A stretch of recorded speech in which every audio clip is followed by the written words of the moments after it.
निंदिया के मातल दुल्हा झुकी झुकी जाए है। निंदिया के मातल दुल्हा झुकी झुकी जाए है। कहाँ गेलो सासु सुनैना परछु जमाए है। कहाँ गेलो सासु सुनैना परछु जमाए है। काचही बांसवा के डलिया बुनाई है। काचही बांसवा के डलिया बुनाई है। दो बिधाना छत लेके परछु जमाई है। दो बिधाना छत लेके परछु जमाई है। जेहन धिया मोरी तेहन जमाई है।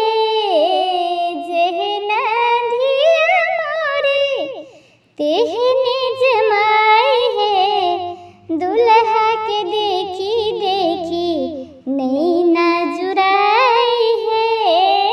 दुल्हा दुल्हन के देखी नैना जुराई है। सोने के कलश में जल भराओ है। सोने के कलश में गंगा जल भराओ है। दुल्हा पर छऊ सखी नाक धराई है। दुल्हा पर छऊ सखी नाक धराई है। आला लियो डाला लियो पर चल चलियो है। डाला लियो चंदन लियो काजर सजाई है।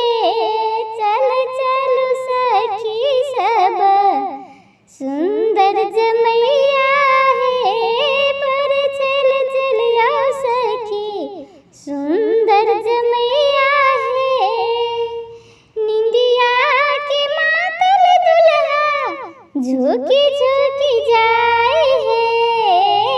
निंदिया के मातल दुल्हा झुकी झुकी जाए है। कहाँ गेलो सासु सुनैना परछु जमाई है। कहाँ गेलो सासु सुनैना परछु जमाई है।